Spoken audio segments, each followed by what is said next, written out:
Hello, আসসালামু আলাইকুম। আজকে যে কেসটা আলোচনা করতেছি এটা খুবই ছোট বাচ্চা, 25 দিনের বাচ্চা। তার সমস্যা হলো বাথরুম হচ্ছে না। আজকে 5-7 দিন কোনো বাথরুম হচ্ছে না। তখন আমার কাছে নিয়ে আসে। বাচ্চা কমপ্লেন কি বাথরুম হচ্ছে না, পায়খানা হচ্ছে না, এটাই। তো তখন আমি জিজ্ঞেস করলাম এটার কারণে কী সমস্যা হচ্ছে বাচ্চার। তখন তার ফ্যামিলি মেম্বার বলল যে বাচ্চা এটার কারণে কান্নাকাটি করে, তো কান্নাটা থামে কীভাবে, কয়েক কোলের মধ্যে এইভাবে নিলে, আর কি করে খামচি দেয়, তার নিজেরও খামচি দেয়, আবার পাশে কেউ থাকলে তাদেরকেও খামচি দেয়। এতটুকুই কেস, এর থেকে মেডিসিন দেওয়া হইল।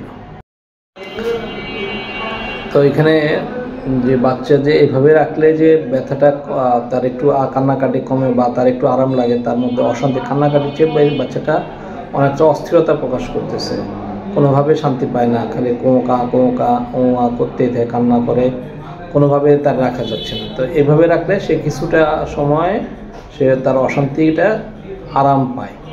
তো এটা আমরা কি রুব্রিক সবাই জানি, carry desire to be shoulder. এটা রুব্রিকটা হলো ক্যারি ডিজায়ার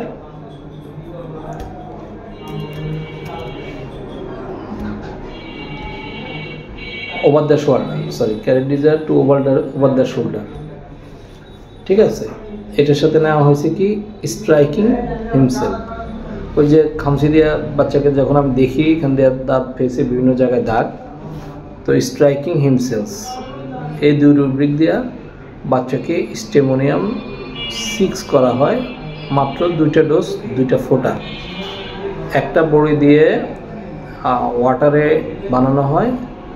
তাকে সকালে একবার, রাত্রে একবার, সকালে একবার, 2 টাইমে 2টা বড়ি দেওয়া হয়, 2 ফোঁটা দেওয়া হয়। রাত্রে একটা বড়ি দিয়ে ওষুধটা বানানো হয়, সেখান থেকে বাচ্চাকে 1 ফোঁটা রাতে খাওয়ানো হয়, সকালে 1 ফোঁটা খাওয়ানো হয়। 2 ফোঁটায় ওষুধ, আর কোনো খাওয়ানো হয় না ওষুধ। তারপরে বাচ্চা দুপুরবেলায় স্টুল করে ফেলে, গোসল করতে যায় যখন দুপুরবেলা, তখনই বাচ্চা স্টুল হয়ে যায়, এবং স্টুলটা একটু দুর্গন্ধ ছিল। এরপর থেকে বাচ্চা স্টুল রেগুলারই প্রতিদিন হচ্ছে। তো আসলে এই যে কেসটা, এই কেসটা যত সহজে বলে ফেললাম, বিষয়টা বোঝা এত সহজ না। এর জন্য আপনার পর্যবেক্ষণ, চোখের দৃষ্টি খুব ভালো থাকতে হবে, এবং তার ফ্যামিলি অ্যাটেন্ডেন্স দেয়। বলে ফ্যামিলির লোকরা বলে হ্যাঁ ব্যথা, কাঁদতেছে, কান্না কি এইভাবে করলে থামে, আর কি। এইখানে তো 4টা মেডিসিন, এখান থেকে আমরা কীভাবে দেবো? সিনা, পোডোফাইলাম, স্টেনামেন্ট আর হলো স্টেমোনিয়াম, কীভাবে দেবো 4টা মেডিসিন থেকে?